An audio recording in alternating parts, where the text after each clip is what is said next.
alam nyo, sa ating pong pagpapatuloy ng Love Rediscovered, napaka-importante ho ito sa atin. Kasi too many people, marami po hindi lang nila enjoy yung talagang pagmamahal na binigay ng Diyos. Alam nyo, yung love na ito is a great blessing to all of us. Kaya nga, everyone is looking for love. In fact, mayroon pang kanta, di ba? What the world needs is love. Amen po? Now, naalala ko lang po, kagagaling ko lang, nung actually last Sunday, nandun po ako sa ating mga kapatiran sa Rojas City, and praise God sa mga kapatid natin doon. Sobrang nakaka-bless po ang kanilang pong buhay, ang kanilang paglilingkod sa Diyos. Pero habang kami po'y nagkikwentuhan, siyempre ho, taga Western Visayas po sila, meron po akong naalala. Ito po ay kwento ho ng mga high school students na naglalaro po ng basketball. Siyempre, hindi ito talaga nilang litrato. Meron lang, ginawan ko lang para lang po magkaroon tayo ng idea at imagination ano nangyayari. Yung pong nakaitim na uniforme, sila po ay lamang ng 1 punto. At sa mga huling segundo na lamang po ng kanilang paglalaro, bola ho ng nakaputi. Bola ho ng nakaputi. So yung coach po nung nakaitim, sabi niya talagang sigaw siya ng sigaw kasi wala nang timeout na available for both teams. Sabi niya, defense! Defense! Sigaw siya ng sigaw, depensa! Depensa! Siyempre, sa Western Visayas po ito, sabi niya, 6 seconds! 6 seconds! Ganyan. Talagang, yun naman po mga nagkagulatan. Sabi niya, siksikan talaga sila, siksikan. Kasi siyempre, depensa para wala nang dadaanan. Ang problema, nung nagsisiksikan silang ganyan, nakalusot yung nakaputi na shoot. Nanalo sila ng 1 point. Sabi, galit na galit yung coach. Sabi, ano ba kayo? Bakit hindi kayo nakikinig sa akin? Sabi, depensa. Tapos kayo nagsisiksikan kayo ganyan. Sabi mo, siksikan. 6 seconds. Yung 6 seconds pala. So alam nyo, maraming tao nami-miscommunicate yung love. Hindi lang naiintindihan. Kaya hindi lang na-appreciate. Mali yung kanilang intindi. Akala na pag ang pagmamahal, laging pahimas-himas, lagi kang dapat, you feel na masaya. Kaya maraming pa siyang magsasabi, paano mo nalaman na in love ka? Kapag biglang nag-i-slow motion ng lahat ng bagay. Next. Parang ano yun? Meron bang ganun? Sa totoo lang, lahat ng bagay bumibilis. Kaya parang hindi nila naiintindihan. Kaya sa kagustuhan ng tao na ma-enjoy nila yung pagmamahal, alam niyo ba noong 1937, si Ed Kiefer, nag-try na mag-invento ng tinatawag na love meter o cubitoscope ang tinatawag. Talagang nag-invento silang ganyan, hoping na yung daw couple, malalaman nila kung talagang sila po ay in love sa pamamagitan ng science or gagamitin po ng kuryente. At hindi ho nila masukat talaga. So, ito po noong about 20th century, na-memorialize po ito. Talagang sabi, wow, ang galing naman ito. Kaya nagamit ito sa mga fanfares, mga ganyan. Pero sa totoo lang, hindi nila kayang sukatin kung talaga yung tao, yung couple, ay talagang nagmamahalan sa pamamagitan ng love tester na ito. Now, ano pong ibig sabihin? Kung gusto nating sukatin ang totoong pagmamahal, itong sabi ni Jesus, greater love has no one than this, that one lay down his life for his friends. Gusto mo masukat kung gaano katindi yung pagmamahal mo? Ang tanong, handa ka bang mamatay para sa iyong kaibigan? O, tingnan niyo na lang yung katabi niyo. Handa ba kayong mamatay para sa taong yan? Tingnan niyo, hindi niyo matingnan eh. Para bagang diring-diri kayo tingnan. Kahit sa'yo, tingnan niyo. Ang titigas ng leg, no? Parang di mo matingnan. Tingnan nyo lang po, handa ka ba mamatay para dyan? Tingnan mo yung iba, tingnan mo nakakatawa. Pag tingin niya pa, mukhang patay na po ito eh.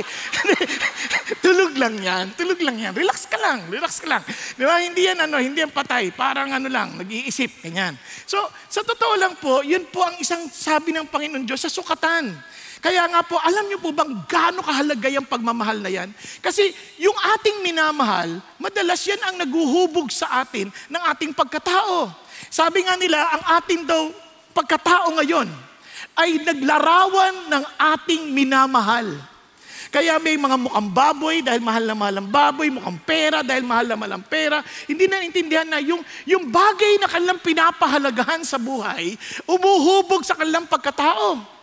Kaya alam niyo po ba sa atin po, marahil makikita niyo yun sa trapiko, makikita niyo sa trabaho, parang sa sobrang pagmamahal sa sarili, wala na handang magsakripisyo. Kaya kung ano yung nakikita natin, yan lang po ay larawan kung ano ang prioridad sa ating buhay. Larawan ng kung ano po ang ating talagang pinapahalagahan at minamahal. Sa maraming pagkakataon, hindi natin alam ano ba talagang larawan ng pag-ibig. We've been studying and saying, ito yung love, ito yung love. But God is not just teaching us to love. He demonstrated it to us. Pinakita niya ho ito. Kaya nga sabi sa Romans chapter 5, but God demonstrates His own love toward us in that while we were yet sinners, Christ died for us. Kaya ito pong linggo na ito ay tawag nating Semana Santa. So maraming tao, iba-iba hong kalang pag-celebrate. Iba excited dahil makakapagbakasyon na po sila. Noon hindi ko rin maintindihan bakit kailangan maging malungkot ang maraming tao.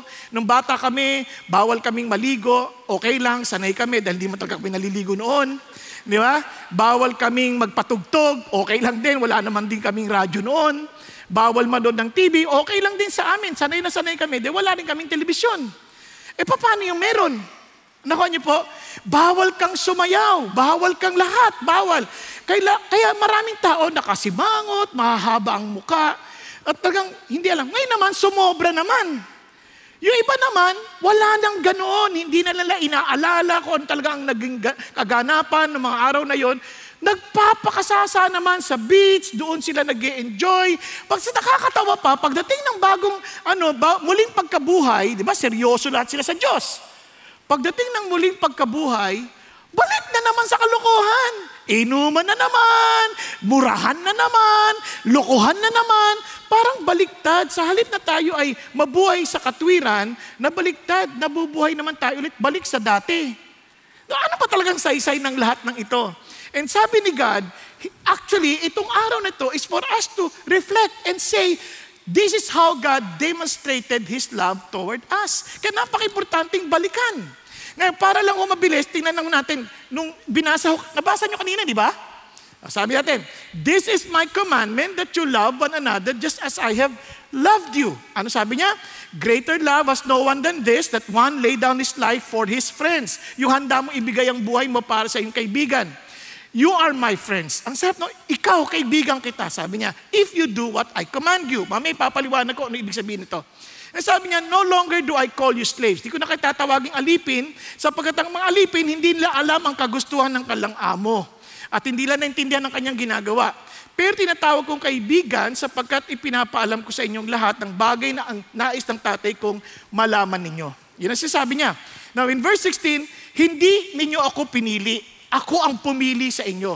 At itinalaga ko kayo upang kayo ay humayo at magbunga. At ang inyong bunga ay manatili. Sino bang taong ayaw maging mabunga ang buhay? Lahat tayo gusto natin may saysay ang ating buhay at mananatili. Tama ba? Kahapon, kagabi, nagsalta po ako sa isang bata, sa isang pagdiriwang ng pagtatapos. Bigla ako nabalik sa alala ko na kahit anong tagumpay na natamo mo, maganda yun natamuan mo na ikaw ay mag-honor. Maganda yun, praise God. Pero sa totoo lang, paglipas ng ilang buwan at taon, hindi na nila maaalala. Hello? Ngayon lang, sandali lang, nakalimutan na ng iba, nandito sila sa service eh. Ganyan tayo, mabilis tayo makalimot. Hello, andyan pa kayo? Yung gantimpala, wow! Graduate as summa cum laude. Hindi na agad makakalimutan yun. Minsan nga gustong pa sabihin, summa. Kasi hindi niya na naaalala eh. Nakakalimutan nila. Sumabit. Hindi na naaalala. Pero again, ang sa Panginoon, hindi. Your fruit will remain. It will never be forgotten. Now, sabi niya, so whatever you asked in my Father, asked of the Father in my name, bibigay niya ito sa iyo. Now, tuloy tayo. This command you that you love one another. So, inulit ng Panginoon Diyos, I want you to love one another. So, as we were studying itong love, trying to rediscover it once again, anong natutunan natin? I hope maliwanag to sa atin. One, love is our ID. As Christians, we are identified with our love for one another. Amen po? Kapag ka ba nakita ka sa sapsina nyo, masasabi ba nilang, Christian to, mapagmahal ito eh. Trabaho pa lang, mahal na mahal niya. Makitungo sa kapwa, mahal na mahal niya. Silang pamilya, mahal na mahal nilang isa't isa. Di ba? They're willing to sacrifice for one another. Pero minsan, tayo pang mga Christians, hindi tayo mapagmahal. Minsan, ang dali nating maalala ang mga masasamang nagawa ng tao. Ang mapagmahal, makakalimutin. Kinakalimutan nila ang mga pains of the past at iniisip nila ano maibibigay lang kabutihan sa iba. Hello? Bakit kalabit mo yung katabi mo? Mahal na mahal kita. Dahil yan ang ating ID. Pangalawa, love is action. Hindi yan pasalita sa term, I love you. Pero pagkatapos ang uwian, sikuhan. Naalala ko tuloy, nandun ako noon, bago pala akong Christian, excited ako, nag-opisina pa ako sa Makati, nag-attend ako ng service, pag-attend ko ng service na ganyan, talaga nagbabatian, I love you with the love, nagyayakapan. Nung uwian na, siyempre, sabay-sabay kami umuuwi. Yung jeep is bagal dumating, pagdating ng jeep, takbuhan. Yung kaninang I love you with the love of the Lord, biglang, pak! Nag-slow motion lahat ng bagay. Alam ko dahil tinamaan ako sa mata. Ay kung, kanina lang, I love you with the love of the Lord. Ngayon, ang saya-saya. Pagdating na ako sa uwian, wala akong pakialam. Basta mahalaga, makasakay na ako at makauwi na ako. Nakuha ninyo? Minsan nangyayari din dito. Pero hindi kayo. Di ba? Parang nagsisiksika na ganyan, di nagpapansinan, di ba? Nag-uunahan doon sa pantry, nag-uunahan sa kantin, di ba? Nire-reserve yung upuan, kaya hindi na makaupo yung iba, yung bag lang ang nakaupo. Hindi dito. Okay? Para hindi nyo ma-misinterpret. Sa gabing service yun. So, kaya yung pagmamahal na to, radikal. Bakit radikal? Kasi hindi dahil madali ang buhay kaya tayo nagmamahal. Kahit ang hirap-hirap ng pinagdadaanan natin, nagmamahal tayo. At ganun din, hindi tayo, ito ay fervent, dahil ito'y bahagi ng ating bagong pagkatao. At siyempre, hindi naman yan tuloy-tuloy o magiging consistent kung hindi tayo mag-a-abide sa Diyos na pag-ibig. At ito ay tough and tender. Yun po ang ating natutunan so far. Tama po? Ngayon po, ang ating titignan ay isang panibagong bahagi ng pagmamahal. Na siyang pinakita, timing naman, it's a passion week. Kaya love is passionate. Ano ba bang ibig sabihin ng passionate? Sa maraming pagkakataon, pag tinanong mo yung mga tao, anong ibig sabihin ng passionate? Ano iisip niya pag sabi niya passion? Ganyan. Agad-agad sasagot nila, fruit. Passion fruit, di ba? May nunahan ko na kayo kasi mga pilosopo, maraming tao dito ngayon eh. Di ba? Hindi, pag sinabi mo passion, it's a strong feelings. Parang even to the point na nagiging parang sensual. Okay? Ngayon alam niyo po, sa Panginoon Diyos, hindi ganun ang ibig sabihin ng passion. Pag narinig niyo yung word na passion, ito ay something na nagmumula sa salitang nagpapaliwanag na you are to endure. Na ito po ay you are willing to suffer. Alang-alang sa iyong pagmamahal. At hindi lang po yun. Sa Diyos, siyempre sa pananaw ng sa Panginoon Diyos, it is something unconditional, it is something selfless, no strings attached, kind of love. Yan ang pagmamahal na sinasabi niya. And sa katunayan, kapag ito ay nai-apply ng tao, parang yung pagmamahal, for example, sa magulang, sa kapatid, sa mga mahal sa buhay, yung malalapit sa atin, maging sa sarili, pag inambing sa pag-ibig ng Diyos, nagmumukhang galit. Parang ganito. If anyone comes to me and does not hate his own father and mother and wife and children and brothers and sisters, yes, even his own life, he cannot be my disciple. Sabi niya, ano yung magagalit tayo sa kanila? Hindi. Kasi sa kabilang bahagi, sa Mateo, ganito pagkakasabi, he who loves father or mother more than me is not worthy of me. He who loves sons or daughters more than me is not worthy of me. And he who does not take his cross and follow after me is not worthy of me. Ano sinasabi niya? Kumbaga, yung pagmamahal ko sa sarili ko, kunyari, gusto ko makapaghiganti. Gusto ko mapahirapan ko ibang tao. Pero dahil mas mahal ko si Jesus, titiisin ko na yung gusto ko para akong galit sa aking sarili dahil sa pagmamahal ko sa Panginoon. Nasusundan? Hello? Na-experience nyo ba minsan sa kagustuhan niyo, pagpasok siya sa opisina bukas, papasok kayo, yung parang ayaw yung pumasok? Parang, ay, naku po, bakit may Lunes pa? Sana Martes na lang, Biyernes na lang agad para uwian na. Parang gano'n, di ba? Pero dahil gagawin mo to para sa Panginoon Diyos, parang kahit na ayaw mo, gagawin ko to with all of my heart dahil sa pagmamahal ko kay Jesus. So parang kang galit sa iyong sarili. Naunawaan natin. Pero ganun pa man, pag natawid mo naman na, wow, biglang lumiliwanag kung kanino ka bumabangon. Hindi mo kailangan magkape. Lalabas siya. Nagkakaroon ka ng matinding passion for what you love to do or what you want to do for the one you love. Are you following? So ganun po, para din yung mga nanliligaw, di ba, naalala nyo, ihahatid pa yan sa malayo, sasakay sa probinsya, pupunta pa sa napakalayo, sasabit sa jeep.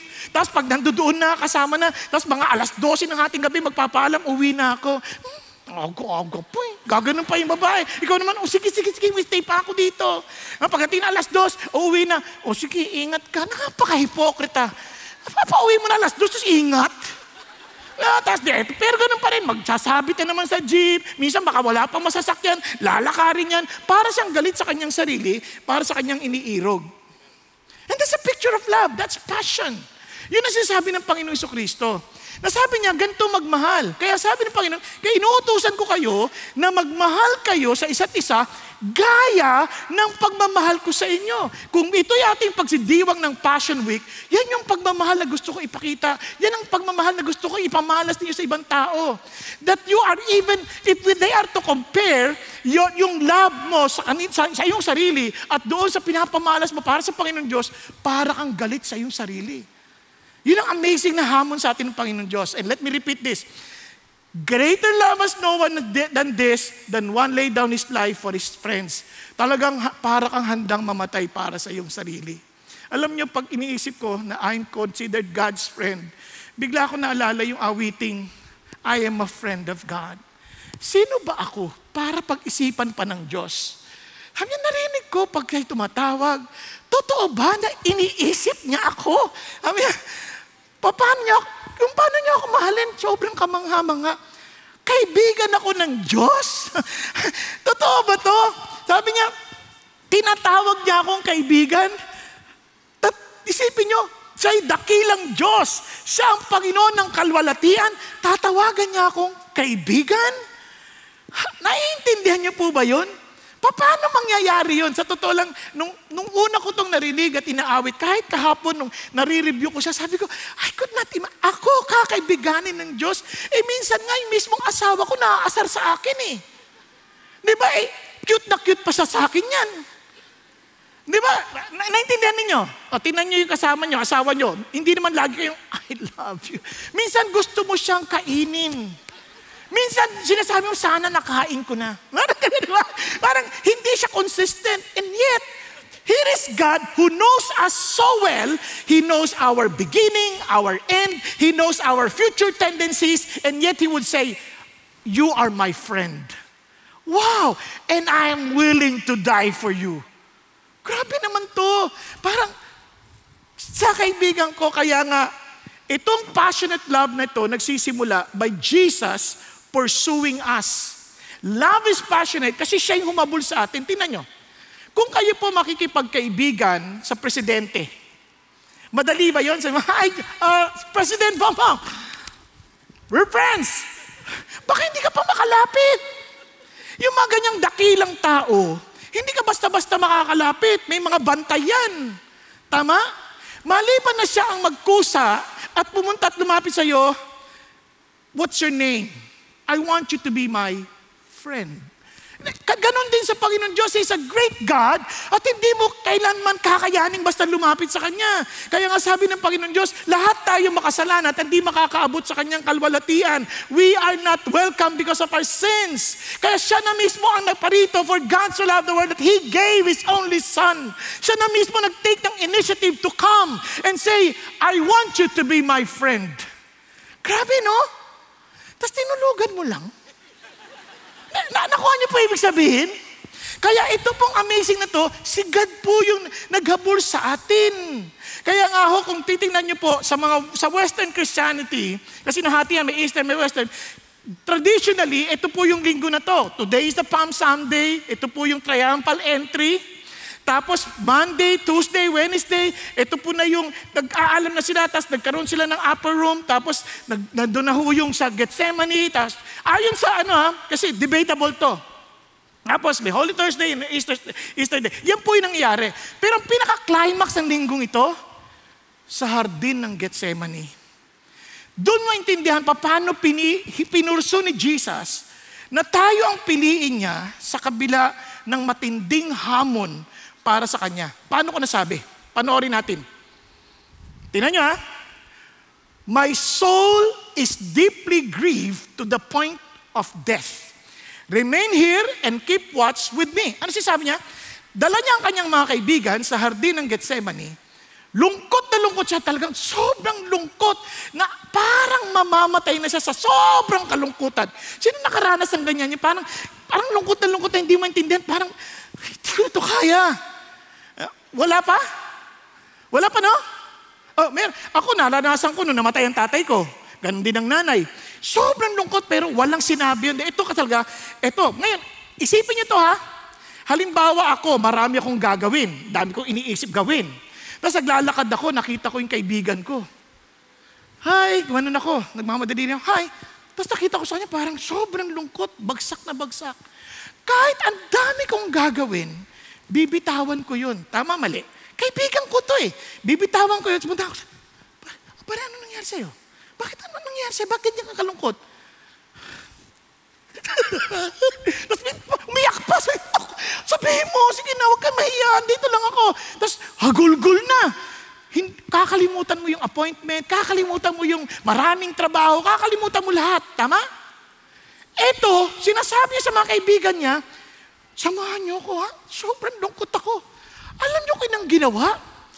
Itong mga to, pag nabasa ninyo, natulog. Tingnan mo yung katabi mo. Hindi ganyan. Dito sa sobrang hina, natulog. At sasabi niya, look at this, my Father, kung pwede lang tay, itong cup na to, huwag niyo na padaanin sa akin. Pero siyempre, hindi yung gusto ko, kundi yung gusto mo. Alam niyo, yung sinasabi niyang hamon na yun, kasi ito yan. 3 beses niya sinabi yan Keep watching and praying. You may not enter into temptation. The spirit is willing, but the flesh is weak. Siya pa nagbibigay ng excuse sa kanyang mga kaibigan. And he went again the second time and prayed, Father. And then the third time, bakit? Ano ba problema doon sa Garden of Gethsemane? Bakit ganun na lang yung kanyang pagmamighati? Kasi yung cup na yan is a cup of judgment. Yan ay larawan ng judgment. Makikita niyo sa Isaiah 51, sabi niya, rouse yourself, arise to Jerusalem. You have drunk from the Lord's hand the cup of His anger. Piruin mo, itong tatay ko, sobrang close kami. Kanya lang, the moment na ako'y magsumunod sa kanya at maging kasalanan para sa mga tao, magagalit siya sa akin. Magiging galit siya sa akin. Maghihiwalay kami. Hindi ko yun kaya. Kaya lang, tay, baka pwede naman. Ayoko may walay sa'yo. Imagine from eternity past, magkasama tayo. Mahal na mahal ko kayo. Mahal na mahal niyo ako. Paano tayo magkakaiwalay ng ganito? Naintindihan niyo po? Pwede po, wag niyo po ako iwan. Kung pwede po, wag niyo pagpayaan mangyari to sa akin. Pero, ang sabi Lord, pero I don't want anyone to perish. I want everyone as much as possible to come to repentance. Yun ang gusto ng tatay. Kasi, tayo naman, baka pwede naman tayo. Pangalawang ulit, hanggang sa makatlo. At hindi niya, talagang nagdudugo na, pawis siya, dugo na. Tulad din ng mga alagad, parang ganito yan. Para sa mga alagad kong ito, mamamatay ako para sa kanila, kukunin ko tong galit ng Diyos na to, para lang maligtas ko to. Tapos pagtingin ko, tinulugan ako mga salba, ito mga tuwa. Tinulugan ako. Naintindihan nyo? Ganyan-ganyan ginagawa natin. Kahit yung mga anak sa mga magulang, Yung mga anak, di talagang trabaho ng trabaho, para may pakain sa anak. Tapos pag inutusan mo, ako na naman, inutusan lang. Kasi hindi na naintindihan eh. Hindi naintindihan yung hirap. May mga anak naman, sobrang sipag pa sa mga magulang. Tapos yung mga magulang naman, pinagsusugal pa na may binibigay ng mag-anak. Hindi na naintindihan eh. Lahat sobrang makasarili. Pero si Jesus, ito sabi niya, kung pwede lang. In fact, ganyan pa rin sinabi niya sa Jeremiah eh. Sabi niya, the God of Israel says to me, take this cup of the wine of wrath from my hand and cause all the nations to I've sent to drink it. Parang it's a cup of judgment. It's a cup of the wrath of God. Now, nai-imagine niyo ba to? Noon sa Garden of Eden, sabi ni Lord, sundin mo ko, you will be blessed. Dito sa Garden of Gethsemane, sundin mo ko anak, and I will curse you because you will become sin on their behalf. Sobrang nahirapan akong isipin. At ang kapalit, para lang makuha niya tayo, para lang maging kaibigan tayo, para lang tayo ay mabigyan ng pag-asa. Kukunin niya ang lahat ng galit ng tatay para lang ma-reconcile tayo sa kanya. Naintindihan po? That's how He pursued us. Now pag-isipan nyo, ano pang pwede mong magawa na magbabago pa sa pag-ibig ng Diyos para sa iyo? Kung handa niyang ibigay ang kanyang sarili at ang kanyang anak, nang sa gayon, tayo po ay mabigyan ng kaligtasan. Kaya minsan nagtatanong tayo, Lord, mahal mo ba ako? Huwag ka na magtanong. Alalahanin mo lang ginawa ni Jesus sa hardin ng Gethsemane. Biruin mong ipinaglabang kanya. Pwede naman sanang wag na po. Pero sabi ni Lord, hindi yung kalooban ko, kalooban ninyo. Okay, Ben? Nandiyan pa kayo? Kaya ulitin ko, sobrang mahal tayo ng Diyos. His love will never change. Kanya lang, siyempre, kaya nga sabi ni Jesus, now my soul has become troubled. What shall I say? Father, save me from this hour. Sa kanyang pagtutunggali, sa kanyang pakikigwaba, ang ganyan. Sabi niya, gulong-gulo ko. Pero susuko ba ako? Hindi. Bakit? For this purpose, I came to this hour. Itong pinakadahilan kung bakit ako nandito. Kaya, Father, glorify your name. And God said, then a voice came out of heaven, I have both glorified it and will glorify it again. Ano sabi niya? Ito lang ang makakatulong dito. Ganun kasukdulan ng ating problema. Walang makakatulong kundi ang Diyos. Okay ba yan? Kalabitin mo dito katabi mo. Huwag kang maging katulad ng mga alagad. Watch and pray. Yung iba naman, nagpray nang nagpray. Matatapos yan pagka-ending natin. But I challenge you once again, sa totoo lang, kidding aside. Kaya doon ko naintindihan, Lord, talagang binurso mo ako. Salamat, Lord, inilaban mo ako. Kasi kung ako lang, hindi ko gugustuhin si God. Kung ako lang, kasi sa atin, ano bang mga pursuit natin? Sa totoo lang, ba't ka nag-aaral? Siyempre, tanangin niyo lahat. Siyempre, gusto kong maayos ang buhay namin, di ba? Siyempre, gusto ko na ba yumaman? Wala naman nagsabi, nag-aaral ako, siyempre, gusto ko mag-glorify si God. Gusto ko makapag-aral para magamit ako ng Diyos para sa kanyang kaharian. Gusto ko magtrabaho para magamit ako ng Diyos sa aking opisina. Meron mga ganyan? Be honest. Kaya nga pag tinanong mo ba't ka nagpupunta sa service? Para ma-bless. Pag di nakaka-bless, huwag na, no? Hello? Kaya nga iba, pagka may choice pa sila na mas masaya doon, pupuntahan na lang yun kaysa makinig sa sasabihin ng Diyos. Kaya, pero kung babaguhin ko yung requirements, bawat pagpunta mo rito, bibigyan kita 100,000 piso, hindi ka a-absent, sigurado ko. Hello?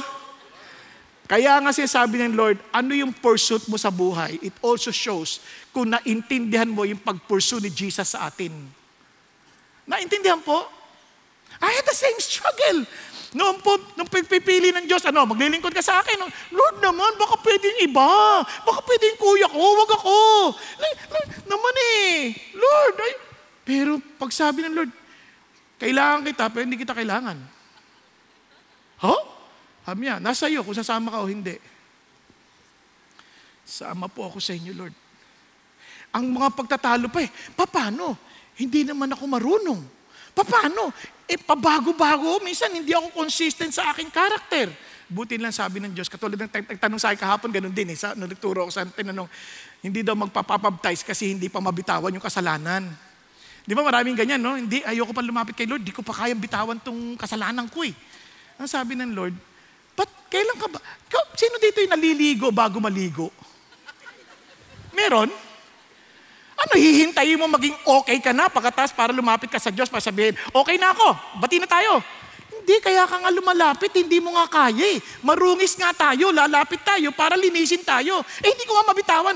That is exactly the point. Hindi ko kayang bitawan, kaya Lord, tulungan mo ako, kaya sasama ako sa iyo. Hindi ko to kaya eh. Kung ako lang, hindi ko kaya to. Di ba? Biniro ko nga sila, sabi ko, katulad ko niya rin ako, sigarilyo, kaya yan, sige. Alak, kaya yan. Babae, hindi nila kaya.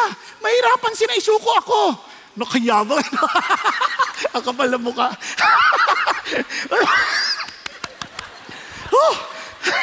Kinalabutan din ako ha. Hindi rin kaya ng balat ko ha. Kahit makapal yan. Ang punto ko, hindi naman talaga natin kaya eh. Kaya ng Diyos, hindi natin kaya. Kaya nga lumalapit tayo eh. Kasi kaya nagsasabi, alik ka na. Kayo mga napapagalat na bibigat ang lubha. Lapit na kayo sa akin, magpakumbaba kayo, hindi nyo kaya. Ako tutulong sa inyo. Diba? Bibigyan ko kayo ng pamato, tutulungan kita dyan. Hindi naman naging madali eh. Maraming mga bagay sa buhay ko na sinuko ko sa Diyos, pero hindi madali, pero tinutulungan niya ako. Kaya ganun din naniniwala ko, kahit sa atin, yun naman mga ginagawa natin na hindi maganda, hindi naman nakakapagbigay sa atin ng katotoong kasi kaligayahan eh.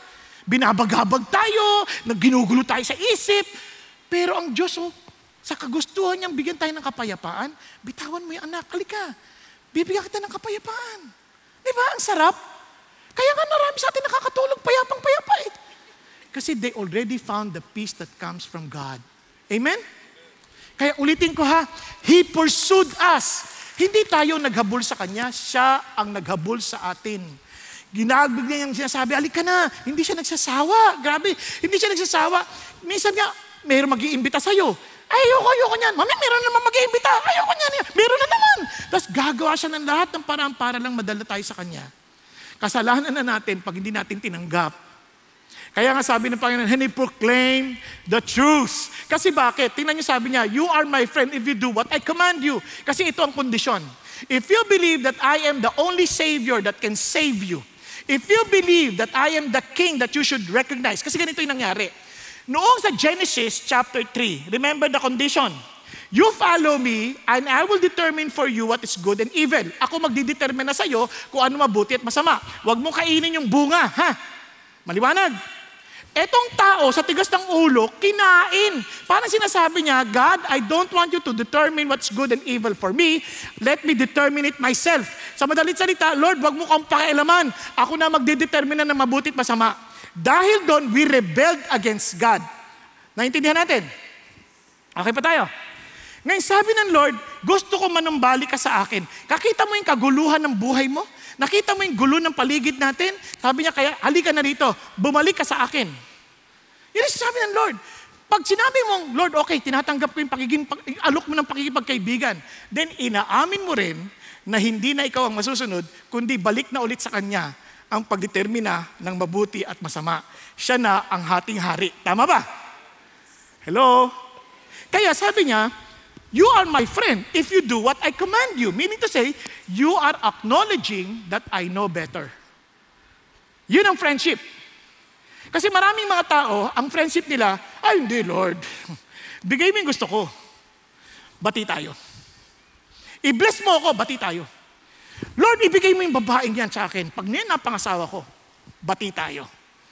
Pag hindi yan, no way Lord. Sorry na lang. Lord, ibigay mo yung gusto ko. Bati tayo. Pero pag pinilit mo yung gusto mo, kanya-kanya na. Sabi ng Lord, then hindi kita kaibigan.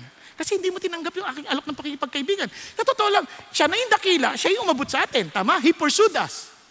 At tayo pa rin binibigyan ng karapatan, mamili kung tatanggapin mo o hindi. Okay ba yan? Ulitin ko ha. Pag tinanggap mo, wala kang talo. Wala kang talo. Kasi ang kaibigan mo, may-ari ng langit at lupa. Paano ka matatalo? Hello? Nakuha nyo?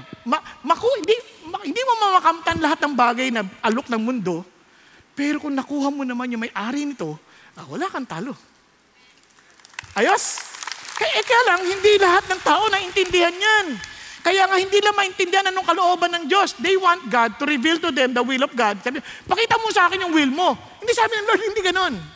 Sumunod ka muna sa akin, then I will tell you, and I will no longer treat you as a slave. I will reveal to you my plans. I will reveal to you the plans of my dad. Di ba ang sarap nun? Kaya maraming tao, hindi lang maintindihan ang kagustuhan ng Diyos. Kasi hindi sila willing eh. Gusto na pag okay sa akin, sige. Pero pag hindi, naalala ko yun eh, biniro ko isang babae. Sabi niya kasi, pag-pray niyo po ako, pastor, para sa mapapangasawa ko. O sige. Ako, kung yan kaya, hindi na! No way! Hindi na ako magpe-pray. Magkakita niya ng mukha nung biniro ko lang naman. No way! Ayoko na! Hindi na ako magpe-pray. Kawawa naman to. Ibig sabihin, gusto ko lang yung gusto ng Diyos kung okay sa akin. Pero kung hindi, no way. Ako pa rin yung Diyos. Hindi si God. Tama ba? Okay pa kayo? Hindi, sa totoo lang maraming ganyan. They claim to be Christians, but they want their own ways. Hindi yung gusto ng Diyos. Tanong ko lang sa isang babae, gusto mo maayos? Opo. Magsabit ka sa asawa mo. Kulukuhan yan! Yung asawa ko, mali-mali desisyon. Mukha nga. Bakit? Ikaw pinili niya. Pag-isipan mo. Minsan agad talo, ayaw mo agad eh. Di ba? Mahalin mo yung kapatid mo, yakapin mo. No. Okay na yun, mahal ko na siya. Pero hindi mo mayakap. Minsan pilit pa rin natin yung gusto natin, hindi yung gusto ng Diyos eh. Kaya doon ang sinasabi ng Panginoon, tayo magkaibigan, dahil hindi malalaman mo yung gusto ko, kung willing kang sumunod sa akin. Ayaw mo o sa gusto mo, susunod ka dahil nagtitiwala ka sa akin. Magkaibigan tayo. Tama ba? Yun yung sinasabi niya. So tuloy tayo ngayon. Sabi ni Lord, nagbigay siya ngayon ng katotohanan sa kanila. Itong mga alagad, they were thinking that Jesus is the Savior, the Messiah. In-expect nila, itong Messiah na to would be like the David kind of Messiah. He will conquer all the enemies, mga kalaban nila na bansa, and they will restore the glory of Israel. Tama? Ang problema, habang kasama nila si Jesus, umaasa sila, kaya nagtatalo pa sila. Sino sa kanan, sino sa kaliwa. Parang in-expect nila, pag ito naging hari na, kasama na tayo sa kanyang kabinete. Okay ba yan? Biglang nagsasalta na si Lord about His death. Little children, kasama niyo ako ngayon, pero konting panahon na lang. Hahanapin ninyo ako, at sasabihin ko sa mga Hudyo, sa kanila na, hindi na kayo makakapunta kung saan ako tutungo. Anong ibig sabihin yan? So as He was speaking about His death, napaliwanag niya na yung kamatayan niya. Eto na, nagsisimula na silang kabahan. Kaya nagturo na si Lord, sabi niya, mula noon, tandaan niyo, pag sinasabi na yung tungkol sa kamatayan, ayaw nila yun. Kaya nung sinabi ni Jesus yun, from that time, Jesus began to show His disciples that He must go to Jerusalem and suffer many things from the elders and chief priests and scribes, and be killed and be raised upon on the third day. Tama ba? So, ito si Peter, earlier, sabi niya, you are the Christ, the Son of the living God. Binless pa nga si Lord. Blessed are you, son of Jonah. Sabi niya, because these things have been revealed not by men, but by my Father. Diba? Parang sobrang tawag, diba? Nakakatuwa. Ngayon, biglang eto na si Peter. Tinabi ba naman si Jesus? Lord, huwag ganyan. Huwag kang ganyan. Sabi niya, and he began to rebuke him saying, God forbid it. Hindi yan mangyayari, Lord. This shall never happen to you. Alam mo, isa sa mga katotohanan, ayon lang tanggapin na si Jesus magsasuffer. In fact, up to today, the Jewish people rejected Jesus Christ kasi ang isip nila, yung Messiah, hindi magsasuffer. Hindi na binabasa ang Isaiah 53, hindi na binabasa ang Isaiah 51, hindi na binabasa ang Isaiah 50, hindi na binabasa ang Zechariah. Hindi, ayaw nilang basahin yung mga bagay na ayaw lang tanggapin. Ganyan-ganyan ang ginagawa din ng maraming tao. Gusto nila ang Diyos, pero pag binasa nila na kailangan mong talikuran to, hindi ganyan si God. God is a loving God. Hindi totoo yan, may impyerno. Grabe yan. Naunawaan natin? Pinipili natin ngayon yung gusto nating basahin. Alam niyo, sa maraming tao, ganun din nasasabi, hindi na dadaan yan sa positive thinking. Yes, positive thinking is good. Siyempre, compared to a negative thinker, gusto ko na yung positive thinking. Kanya lang, kahit positive thinker ka, kung pagkaaway naman kayo ng Diyos, wala rin yan. Okay ba yan? Tingnan nyo, papakita ko sa inyo. Sa Malakay, sample lang. Si Edom, galit kay God. Ayaw niya si God. Sabi niya, we have been beaten down, but we will return and build up the ruins. Bugbog kami, pero babawi kami. Sabi ni God, they may build, but I will tear down. Men will call them the wicked territory, and the people toward whom the Lord is indignant forever. Kaaway tayo, kasi kala ng tao, yes, kaaway ko si God, siya naman ang umabot sa akin. Yes, pero kung tinaboy mo siya, wala naman siya magagawa. You will be his enemies. And you will remain as his enemies. Tama ba? Okay pa tayo? Kaya maraming tao, they insist on their own way. Basta dito ako lumaki. Ganito na kami. Susunod ka sa paraan namin. Ito na nakasanayan namin. Ano yung tungkol sa Bible? Huwag yan. Kalokohan yan. Basta sunod kami sa Diyos. Kahit na ano pang sabihin mo, hindi ikaw ang masusunod. Si God. Hello? Parang kasama niyo na yung mga alagad, Di ba? Yan ang katotohanan. Kaya, ni-rebuke ni God si Lord si Peter. Sabi niya, pwede ba Satanas? Sa likod ko? Get thee behind me. Biro mo tawag niyo kay Peter, Satanas? Sabi niya, hindi ikaw yun. Satanas, pwede ba? Hinahadlangan mo yung palatuntunan ko You are setting your own mind you're setting your mind on God's, not on God's interest, but on man's. Sabi niya, tanongin natin sarili natin ngayon. Kaibigan ka ni Jesus? Anong interest mo? Lupa o sa Diyos? Pag-isipan niyo. Anong interest natin? Si God o yung interest nating pansarili? Hello? Pag-isipan niyo. Nakausap po ako makailan, sabi niya, Pastor Bong, pag nakikita kita, ayaw na ayaw kita magpipreach Napaka-lapastangan mo. Sabi mo, ganun? Ay, ganun? Talaga?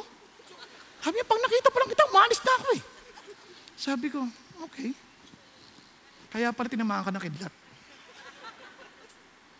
Doon ko naintindihan, hindi ka nakikinig sa Diyos. Kasi kahit sino pang gamitin ng Diyos, mapa-donkey yan, ginagamit ng Lord.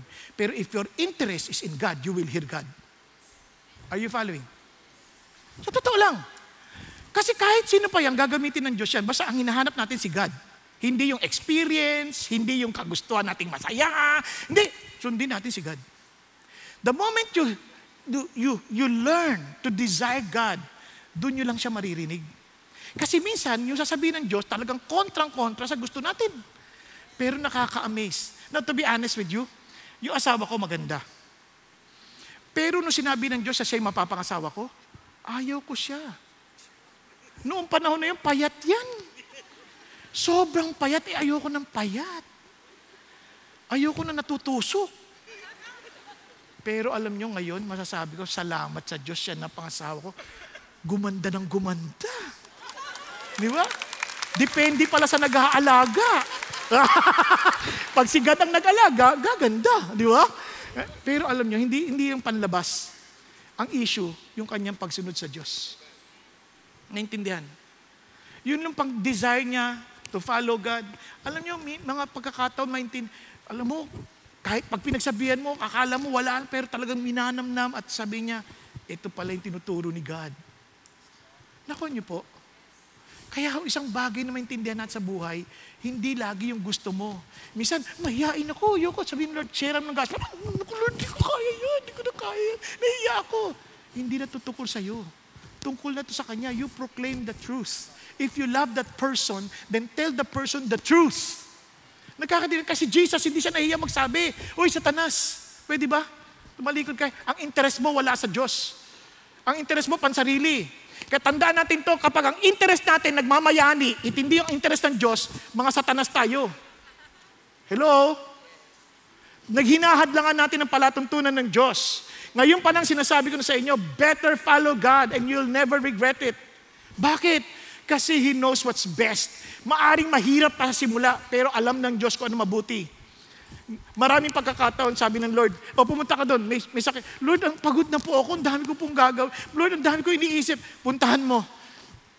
Okay, Lord, pero pag nakita mo yung tao, nagsisisi, tumatanggap kay Jesus, tapos kukunin ng Lord, ang saya mo na alam mong pumamasa sa Panginoong Yesus. Di po ba? Kaysa naman yung namatay, na hindi mo na siya, tapos mami, isip ko, naku, sa langit ba siya o hindi? Tapos babangungutin ka pa, hindi. Na hindi ka na sumunod sa akin. Di ba? Kaya yun ang sinasabi ng Diyos eh. Laging focus on the interests of God. Kasabi ng Panginoon Diyos, do not let your heart be troubled. Believe in God, believe also in me. Kasi kabang-kaba na sila. They felt that they're like orphans. They were left alone. Lord, sinunod ka namin eh.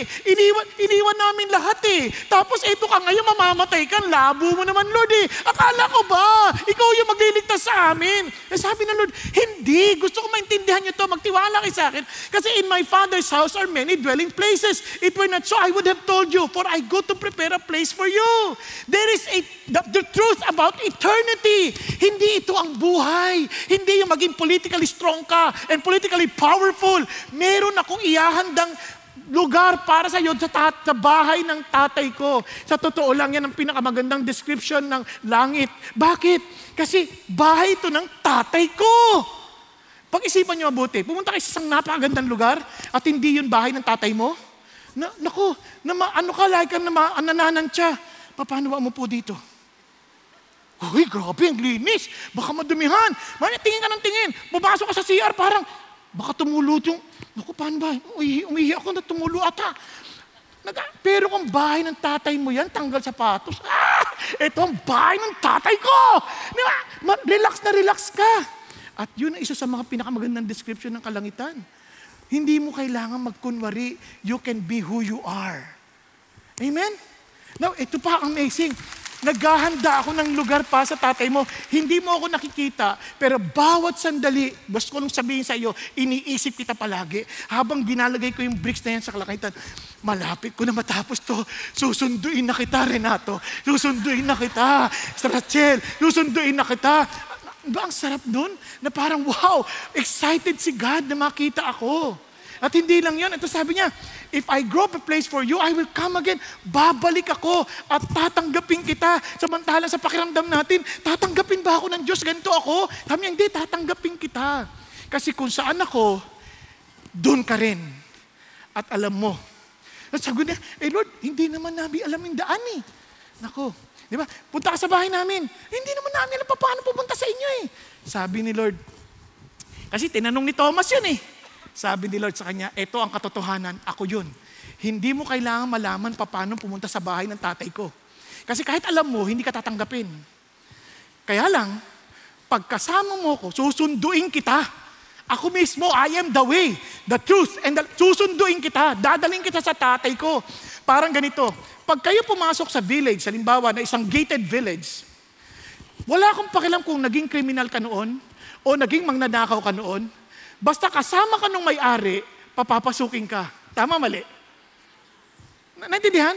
Hindi naman sasabihin ng gwardiya, ay, sandali, kriminal ho yan ah. Sabi niya, hindi natatanungin yun. Ang sabi niya, uy, sir, kasama niya yung may-ari na ba? Sir, pasok po. Wala na, hindi natitignan kung sino ka. That is exactly the point ni Jesus Christ. Babalik ako dahil pinapaliwanag ko sa iyo, walang makakapuron sa ako, kundi sa pamamagitan ko lamang. Hindi sa magitan na mabuti mong gawa, hindi sa mga accomplishments mo sa buhay. Kaya sabi ko sa iyo, pag kasama mo ako, hindi na tatanungin anong nagawa mo. Ang tanong lang, magkaibigan ba tayo? Yan sinabi ni Jesus. Yun yung katotohanan na sinasabi niya. Hindi pa natapos doon. Sinabi niya pa, pinakita niya pa yung katotohanan na siya at ang Ama ay isa. He is the image of the invisible God. Paano natin nalaman? Tingnan natin, gawin natin.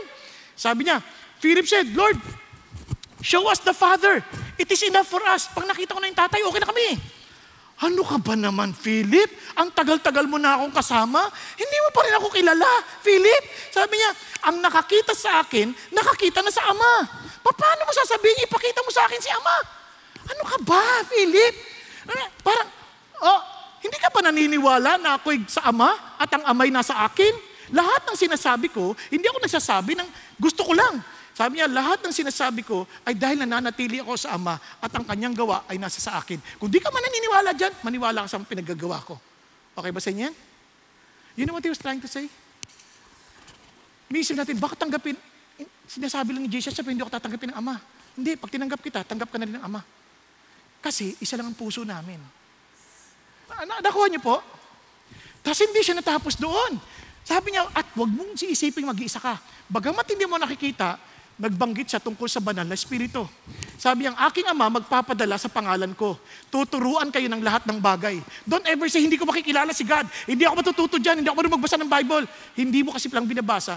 May banal na espiritu kasama mo. Siya magtuturo sa atin. Nagkakaintindihan? Hindi ako kasing galing ni pastor. Hindi totoo yan. Hindi rin ako marunong. Maniwala kasi hindi, pag nagbabasa ako, sa simula nung unang, lalo nung una-una, lagi ako nakaluhod. Lord, hindi ko ito na maintindihan. Tulungan mo naman ako, ang hirap-hirap intindihin eh. Lord, hindi ko maintindihan. Pag nagpe-prepare ako message, Lord, hindi ko maintindihan. Ano pa sinasabi mo rito? Ang bait ng Diyos, para ako nagda-download. O nga! Sarap ata, hindi ka nakakatulog. Pero, ewan ko nga, ba't kayo nakakatulog eh? Kasi papaalala ko lahat sa inyo. Hindi lang yun. Ano ba sabi niya?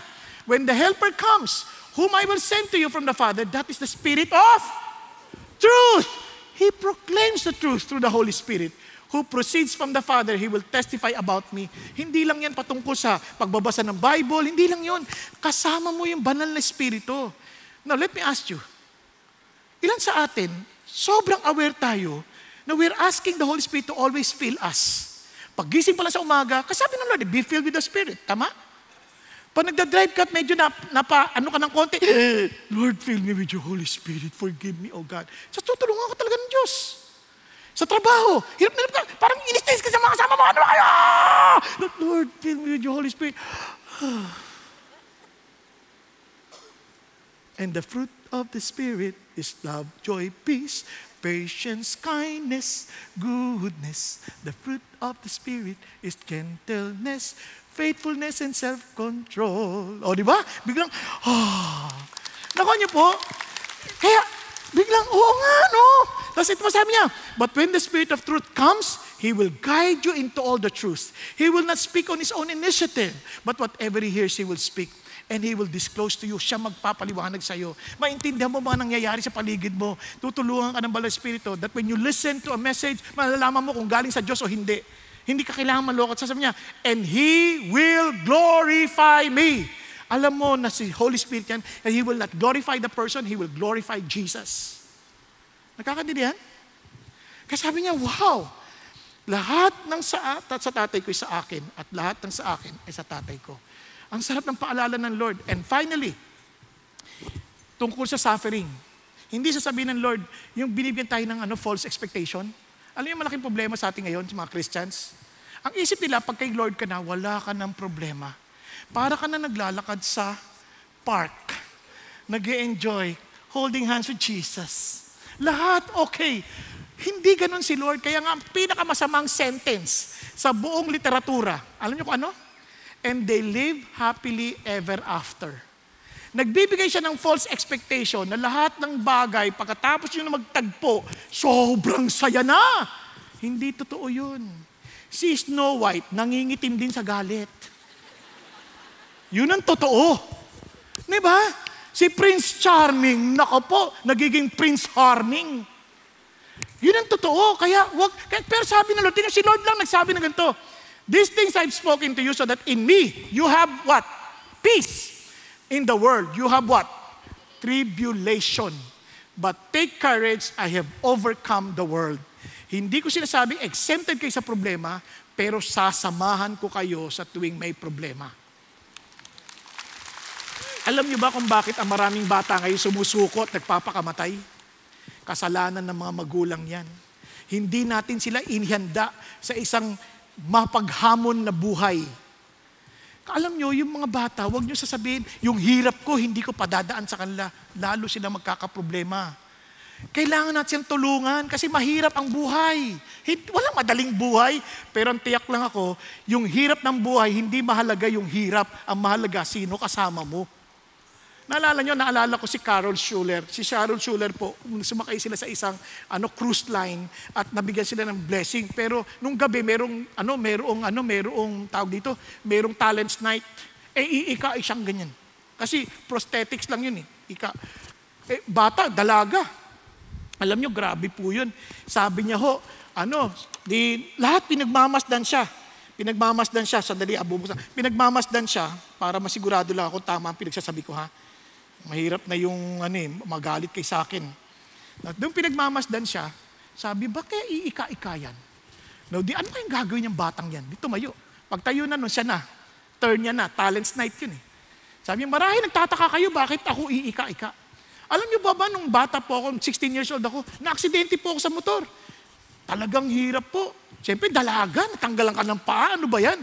Di ba, ang sakit isipin. Pero sa awa ng Diyos, buti na lang, siya ang kasama ko. Kaya naman po, natawid ko po ito. Kaya ngayong gabi, gusto ko po kayong kantahan. Pero kakantahin ko na lang po yung bandang chorus na lang ha. Ito yung sinabi niya. Hindi na ho mahalaga kung sino po kung paano kayo maglakad. Ang mahalaga, kung sino ang kasama mong naglalakad. Okay ba yan? And He walks with me, and He talks with me. And He tells me I am His own. And the joy we share as we tarry there, none other and has ever known. Di ba ang sarap? Siyang kasama ko siya naglalakad. Nag-uusap kami. Sabi niya, kaya kahit anong hirap ng aking pinagdadaanan dahil sa sakit ng aking mga paa, ang mahalaga siya ang aking kaakbay. Siyang aking kahawak kamay. At yun din ang sinasabi sa inyo ng Diyos ngayon. Dumaan si Lord ng ganyang dinding hirap dahil gusto niya sabihin sa iyo, kasama kita, naiintindihan ko ang pinagdadaanan mo. Because that's the truth about life. Hindi kita ini-spare sa problema. Ngunit gusto ko sabihin sa inyo, kasama kita pag dumaan ka sa problema. Amen? And finally, huwag niyo na intindihin yan. Baka mamoblema pa tayo lahat. Jesus personifies love. Yung love, hindi yan ang hirap napaka-abstract. Kahit na ano pang explanation natin, ang hirap, pero ang ganda pinakita ni Jesus. Paano? Tingnan niyo po.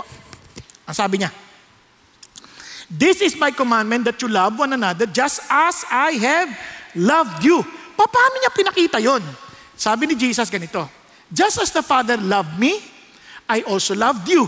Paano ko minalang tatay? Ganyan ka kayo mahal. Abide in my love. Manatili kayo sa pagmamahal ko. Kung gagawin niyo aking pinag-uutos, mananatili kayo sa pagmamahal ko. Katulad ng pagsunod ko sa tatay ko, dahil nananatili ako sa kanyang pag-ibig. Parang lalim, no? Sabi niya, kung talagang naniniwala ka sa pagmamahal ko, sundin mo yung sasabihin ko. Kasi, mahal kita eh. Maaring isip mo, parang di yata tama yun ah.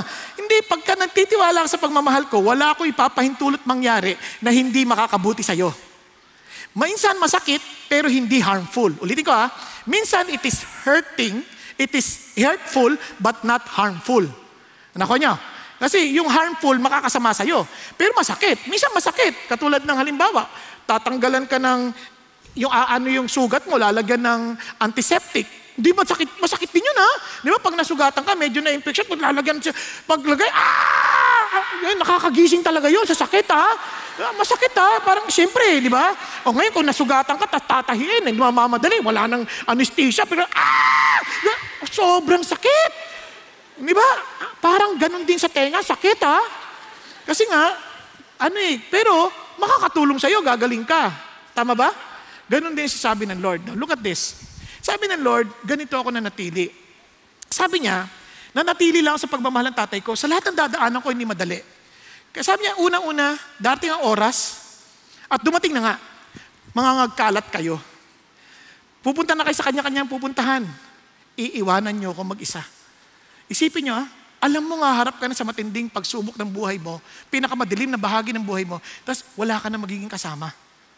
Iiwan niyo akong lahat. Yung mga kaibigan na, manda po ako mamatay sa inyo. Pero mamayang konti, wala na siya. Di ba, nakakainis, no? Yung mga nagsasabing, babayaran ko utang ko, mamaya hindi mo na makita. Di ba nakakainis? Ganyan-ganyan sa buhay. Normal na normal. Ngayon, ito na. Yet I am not alone, sabi ni Lord. Because the Father is with me. Sasamahan ng I'm abiding in my Father's love because He is with me. And I will follow Him every step of the way. Eto na nangyari. Nung hinuli siya, bigla na lang nung nilitis siya ng gabi. Bawal na bawal yun, illegal yun. Dahil alam nila na may mga supporters si Jesus, kaya ginawa nila, nilitis siya sa gabi para hindi alam ng mga supporters niya. Nang sa ganun, magagawa nila yung gusto nilang gawin. So when they prove him to be, quote-unquote, blasphemous, claiming to be God, ayaw nila yon. Ang ginawa tinakpan yung mata, dinuraan sa muka, at binugbog. At pagsusuntukin po, hulaan mo kung sino. Isipin mo, nakapikit ka, hindi mo nakikita. Pak! Di mo alam saan manggagaling yung suntok. Parang nag-prepare ka dito, pak! Dito pala tatama. Kasi nakapikit ka eh. Hindi biro yun, ha? Tapos, ninaalipos na pa siya. Sinasampal-sampal. Hindi sila nakontento doon. Kinuha ng soldiers, at sabi ganoon, and the whole Roman cohort, parang kriminal talaga eh. Hinubaran, tapos nalagyan ng scarlet robe. Gusto ikahari, Tapos, sila ng crown. Kung gusto yung makita, meron tayo sa lobby. Batahan niyo mamaya, anong klase yung crown na yon. Tapos sabi niya, at nilagay sa ulo, at pinahawakan ng patpat, at saka pinaluhod, at saka pinag-aalipusta. Hail, King of the Jews! Talagang niloloko siya. At hindi lang yung binuraan siya, kinuha yung patpat, tapos inukpok sa ulo niya ng marandes. Yan, hari ka. Isipin yung insulto. At tinanggal ulit yung damit in front of publicly, hubot-hubad siya, and nilag yung damit niya, at saka pinakuho sa krus. Hindi biro. Ako hindi ko ma-imagine paano ginagawa. Imagine kung ikaw yung naglikha. Hindi siya biktima dito. Bakit? Sabi niya, He can call the angels from heaven to destroy all of these people. Pero namili siyang hindi. Bakit? He needs to die for all of us. Tapos ito pa nilatigo. Kaya sabi sa Isaiah, I gave my back to those who strike me, my cheeks those who pluck out the beard, binunot yung balbas, tapos pinalatigo. Yung latigo po, hindi yan yung parang mga jagged edges po yan, ayon sa pag-aaral sa medical legal. Naka-expose na yung likod niya, pwede na siyang mamatay. Pero hindi siya pwedeng mamatay, kailangan mamatay sa krus. Remember, yung si Satan, he will try his best not to allow Jesus to die on the cross. Kaya talagang doon pa lang, sa latigo pa lang, pwede na siya mamatay. Exposed na yung kanyang internal organs. Ako, grabe naman to. Sabi talagang, hinapahiya siya. Sabi nga sa Isaiah, hindi mo na, yung appearance niya, hindi na mukhang tao eh. Kaya yung palabas na passion, wala yun. Yung mukha niya, hindi mo na mare-recognize. Sa sobrang tindi. Dahil sa sobrang yung kasalanan, ganun yung galit na hindi mo express. Pero itong amazing kay God. Sa kabila ng lahat ng yan, siya pa nagmi-ministeryo, huwag kayong umiyak para sa akin. Umiyak kayo para sa inyong mga sarili. Hindi, sabi niya, kawawa kayo dahil kayo magsasabi isang araw, pinagpala ang mga baog. Sabi niya, grabe naman to. Tapos pinakuho, gusto yung makita yung pako, di ba? Pag kumuha kayo ng aspile, laruin yung ganyan. Bigla niyong tusukin, pak! Sisigaw kayo, eto, 10 inches long, mga half-inch diameter, ang laki nun na, rugged pa. Sabi ko, grabe naman to. Pati yung camera nawawala eh.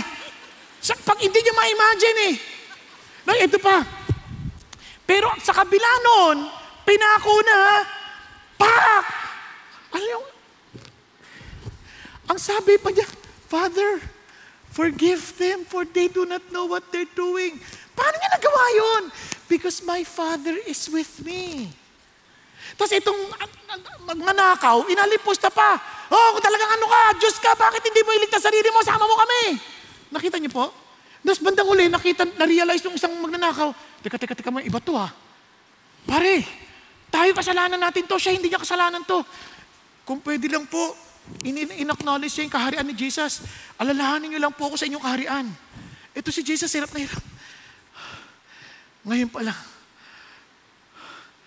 kasama na kita sa aking paraiso.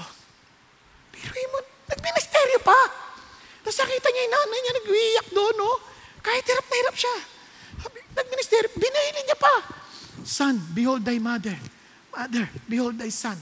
Binili niya pa. Kasi yung mga kapatid niya hindi naniniwala sa kanya eh. Kaya binili niya doon sa naniniwala, sa alagad niya, si John. Doon niya pinagkatiwala. Sabi niya, grabe to. Ganun siya Intentional, kahit hirap na.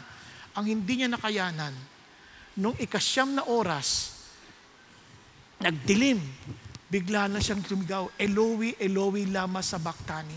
Ano ibig sabihin?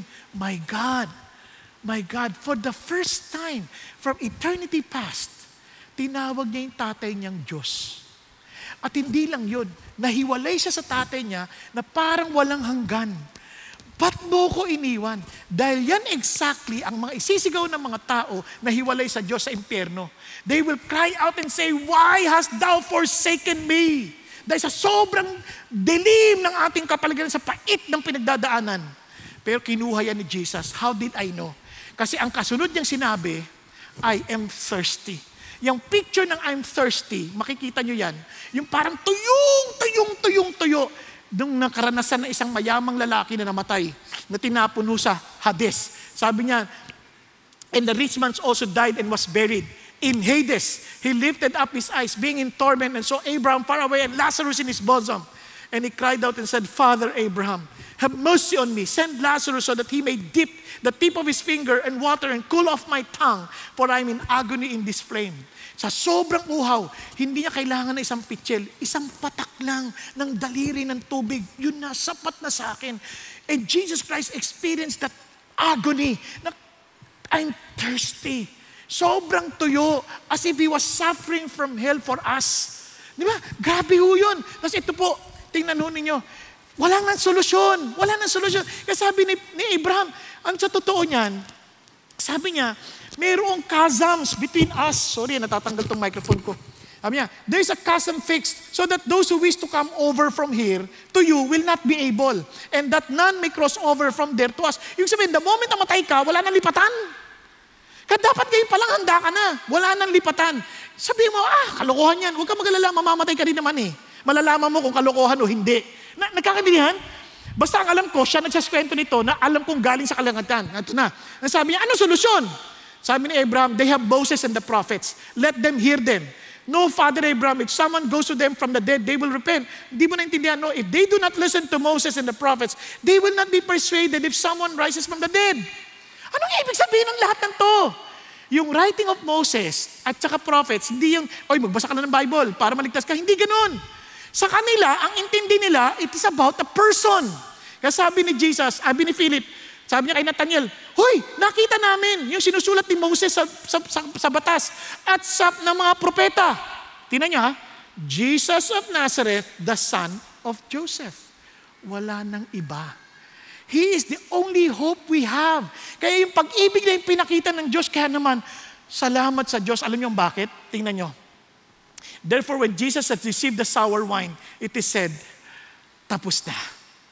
At pagdating niyo sa pito, sabi niya, and cried out again with a loud voice and yielded up a spirit. Sabi niya, biglang naputol na ko yung veil, punit from top to bottom.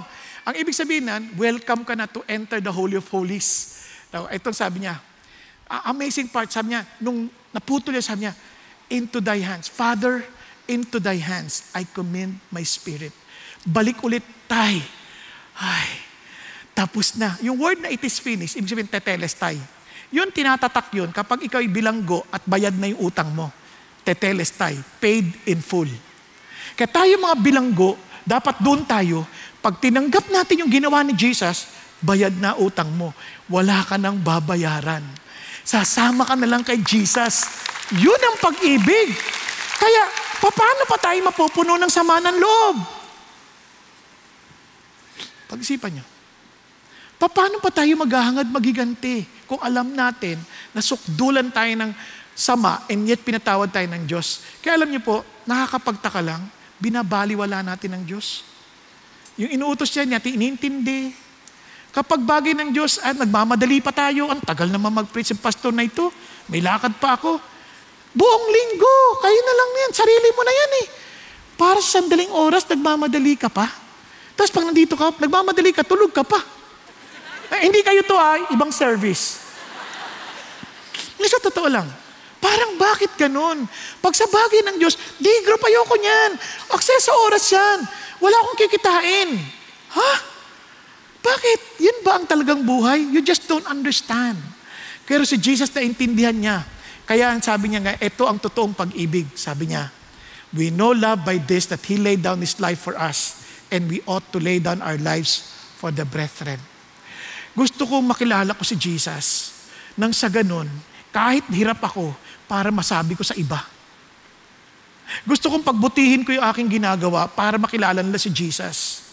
Gusto ko kahit ayaw ko tong tao na to, mamahalin ko to para makilala nila si Jesus. Because I will be willing to lay down my life for these people as Jesus laid down His life for me. Ito ang problema, hindi mo kayang gawin yan kung hindi mo i-meditate yung magmamahal ni Jesus sa'yo. Hindi natin siya kayang gayahin. Kailangan tayo mag-overflow ng pagmamahal niya nang ito'y mag-umapaw. Ulitin ko ha. Yung iba pipilitin, gagayahin ko siya. Mabibigo tayo. Hindi, punuin niyo ako, Diyos, ng pag-ibig mo.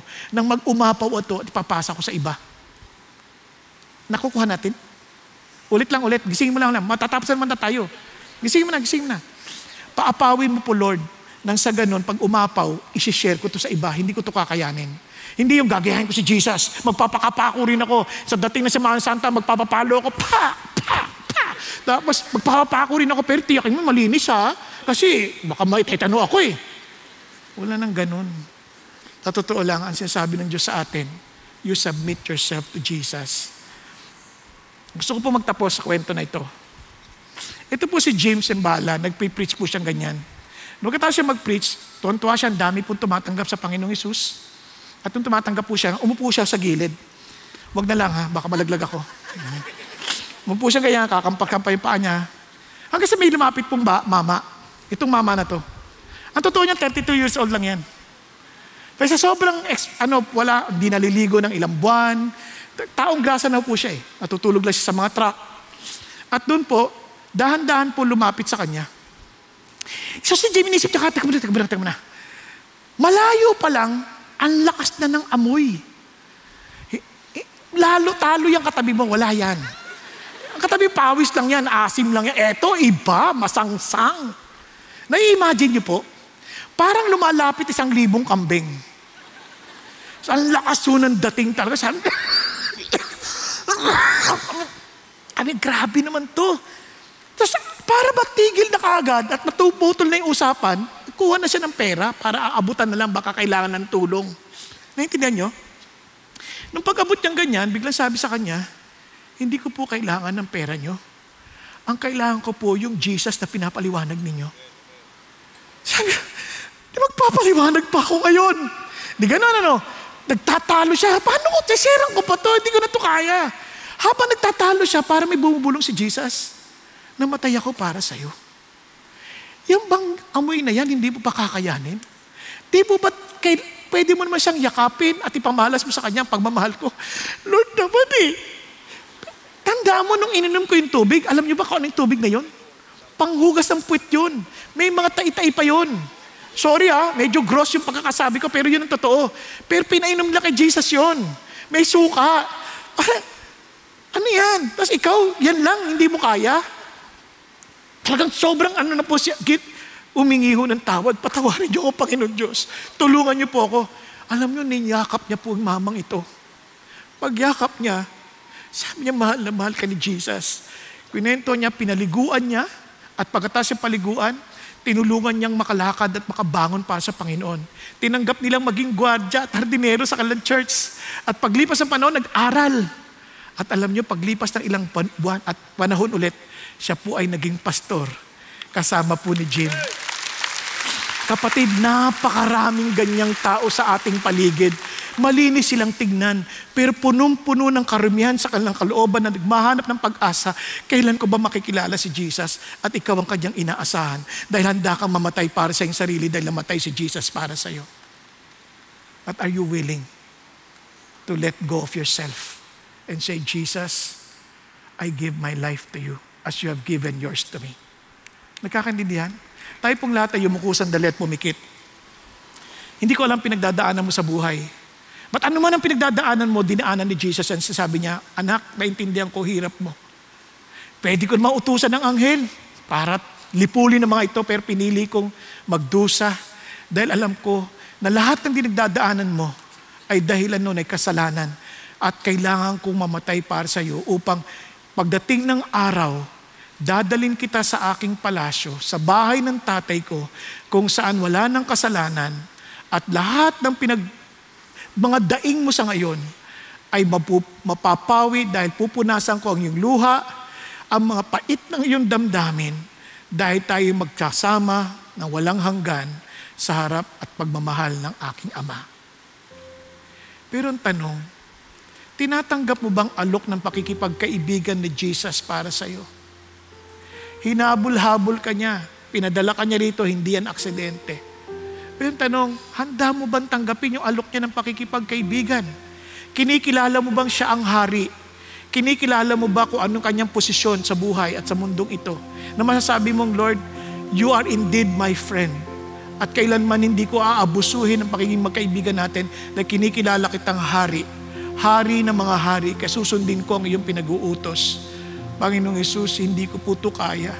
Ini-imagine ko pa lang paano kita susundin, hindi ko ito kaya. Pero nagpapakumbaba ako sa iyo. Inaamin kong wala ako, pero kailangan kong pakikipagkaibigan mo. Hindi ko kayang tanggihan ang alok mo ng pakikipagkaibigan, kahit Panginoon, tinatanggap ko ang alok mo. Kapatid, kung yan ang loobin mo, magpakumbaba ka sa Panginoon. Sabi, Panginoon, ako po yun. Pakitaas mo kamay mo sa Panginoon Diyos. Lord, gusto ko po makipagkaibigan sa iyo. Ayoko na po, Panginoon, mabuhay ng pansarili ko, na sinusunod ko yung kagustuhan ni Satanas. Panginoon, gusto ko po yung kagustuhan mo. Gusto ko po yung kalooban ninyo. Panginoon, tulungan niyo po ako at sumasama ako sa iyo. Kapatid, sige, huwag kang mahiya. Itaas mo kamay mo. Nasa taas, nasa upper balcony, itaas mo kamay mo. Be humble before Jesus. And say, Jesus, thank you for loving me. Thank you for dying on the cross for me.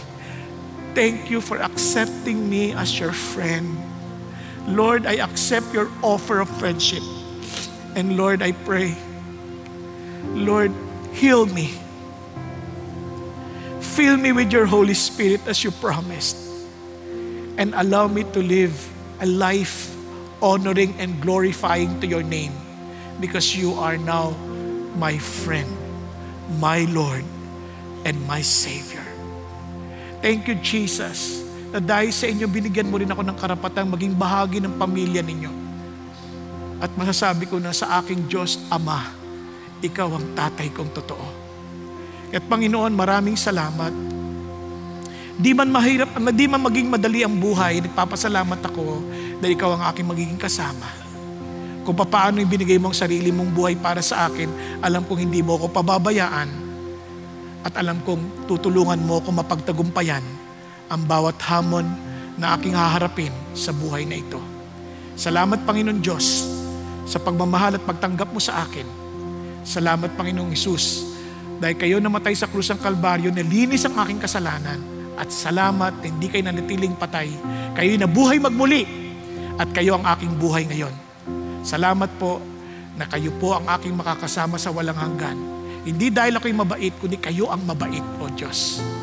At salamat na tutulungan niyo ako mabuhay ayon sa iyong kalooban sa pamamagitan ng iyong banal na Espiritu. Thank you, Jesus. Thank you, Lord, for your love. And I pray, Father God, for every family we represent in this place, oh God. I pray. And even for those who are watching in the internet, I pray, Lord God, to empower us with your Holy Spirit and allow us, Father God, to reflect the very love that you have shown us, Lord, that people may know that we are indeed your followers. In Jesus' name we pray. Amen and amen. God bless you all.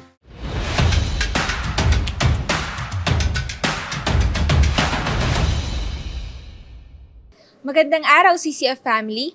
Welcome to Sunday Fast Track, where you ask real-life questions and we give you biblical truths. Ako po si Jeril Orgasan mula sa Elevate Exalt Ministry at kasama po natin ang ating speaker na si Pastor Bong Saking upang sagutin ang inyong mga katanungan. Magandang araw po, Pastor Bong. Maraming salamat po sa inyo pong mensahe kanina. Handa na po ba kayo? Pipilitin natin. Okay po. Para po sa ating unang katanungan, tuwing Semana Santa po, okay lang ba ang magdiwang ng mga ritual, penitensya o prosesyon? Ano ang tamang pananaw sa mga ritual na ito? Ayan. Alam mo, sa buhay, itong mga ritual na ito, maganda sana kung nagpapaalala lang siya ng ginawa ni Jesus. Pero problema kung iniisip natin sa paggawa nito at pagdiriwang na gawin ito, at yun ang magtutubos sa ating kasalanan, then binaliwala natin yung ginawa ni Jesus sa krus. Kasi si Jesus lang ang tanging sagot sa ating problema, hindi yung ating gagawin na ritual. Kaya nga, yung pagdiriwang na yan, kung yan ay magdudulot sa atin ng paglalapit kay Jesus, walang problema. Pero kung yun ay nagiging daan kung saan tinatabi natin si Jesus at doon tayo nakafocus sa ginagawa nating ritual, ay nawala na yung saysay at nakalimutan natin totoong pinakadahilan ng ating pagdiriwang na si Jesus ang ating tagapagligtas. Yes, maraming salamat po. At para naman po sa ating ikalawang katanungan, minahal ni Jesus si Judas kahit alam niyang ipagkakanulo siya nito sa huli. Ano po ang inyong mapapayo sa mga nakikinig sa atin ngayon na alam nilang mahal sila at tinatawag sila ng Diyos, ngunit nire-reject po nila at hindi pa sila handang tanggapin si Jesus sa kanilang buhay? Ayan. Maraming dahilan ng tao kung bakit tinatanggihan nila si Jesus. Ang isa ay iniisip nila na hindi pa sila ready. Naisip nila parang bakit hindi ko pa kaya isuko itong mga bagay na ito pag lumapit ako kay Jesus, parang hindi pa ako, at parang kailangan ko na muna tanggalin ito lahat. Ang totoo niyan, kaya nga lagi kong binibiro ito, ikaw ba'y naliligo bago maligo? No? Walang taong naliligo bago maligo. Ibig sabihin, lumalapit ka kay Jesus hindi dahil malinis ka na. Lumalapit ka dahil alam mo yung karumihan mo at kailangan mo si Jesus. Okay? Ibang tao naman ayaw lumapit kasi parang hindi sila naniniwala na sapat na yung ginawa ni Jesus. Isip nila na kailangan kong dagdagan yung ginawa ni Jesus. Ang totoo niyan, sabi ni Lord, wala ka na maidadagdag pa. Dahil bayad na niya lahat eh. Ang kailangan mo na lang, manumbalik ka sa Kanya at aminin na siya yung hari, na siya ang dapat mong sundin, na siya na yung dapat mong itanghal, bigyan ng kalwalatian. Ang problema, ang tao, pilit pa rin nilang pinapatudayan na sila pa rin ang nasusunod. Na parang, I will come to God with my own terms, not with His term. Pero sa Panginoon Diyos baliktad, you must come to me in my terms, not yours. Kasi ako ang Diyos. Maraming salamat po. At para naman po sa ating huling katanungan, Pastor, kadalasan po ginagamit na halimbawa yung kriminal na katabi ni Jesus sa cross tuwing nararamdaman natin na hindi sapat yung mabuting gawain natin para makapunta sa langit. At sinasabi po natin na kailangan natin maniwala kay Jesus at hindi sa sarili nating kakayanan. Ngunit paano kung gagamitin ito bilang palusot na maging masamang tao at magkaroon ng pag-iisip na pwede pa naman akong humabol sa huli ng buhay ko. Total, papatawarin naman din ako. Ayan. Naalala mo sabi sa Hebreo that if you sin, you have decided to willingly disobey God. Alam kong wala kang paggalang talaga sa Panginoong Hesus. Ang problema, walang nakakatiyak kung hanggang kailan ka eh. No? Katulad nun, mabuti na lang yung kriminal, nandun pa siya, buhay pa siya. At na-acknowledge niya si Jesus, yung hari, na may kaharian si Jesus. So kung siya may bibigyan ng pagkakataon na makawala, palagay ko, susundin niya si Jesus eh. Kasi nirecognize siyang hari. Pero kung ito'y gagawin nating palusot para magpatuloy sa kasalanan, din hindi natin naiintindihan yung grace ng Diyos. Kaya sabi sa Titus, the very same grace that saved us is the very same grace that gives us the power to say no to ungodliness. Kaya nga kung alam mo na makakasama mo si Jesus sa eternity, ba't ka gagawa ng bagay na hindi makakalugod sa Kanya? Kaya nga, by the grace of Jesus, dahil siya mismo yung parang personification ng grace, siya mismo nagbibigay sa atin ng kapangyarihan to say no. Kaya nga, ang Christianity, I've been crucified with Christ. It is no longer I who live, but Christ who lives in me. Do you think Jesus wants to sin? Obviously not. Kasi gusto niya mag-glorify si Jesus and He's a holy God. Kaya sabi niya, and the life I now live in the flesh, I live by faith in the Son of God who loved me and gave Himself for me. Kaya sa buhay, maraming tao, they treat God, of course, with gratitude. Pero minsan mag-level up na tayo. We need to treat God with excellence. Telling God, Lord, we love you because you are an excellent God. Not because of your blessings, but because of who you are.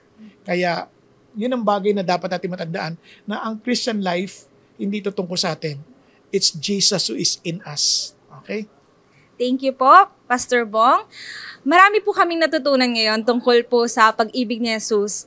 At alam niyo po ba na this Holy Week, mas makikilala pa natin ang husto si Jesus in light of the Gospel. Mark your calendars sa last week of March para sa CCF's Holy Week special video entitled #ThisIsJesus, the truth we all need, airing on all CCF social media channels. And that's it for CCF Sunday Fast Track. God bless everyone.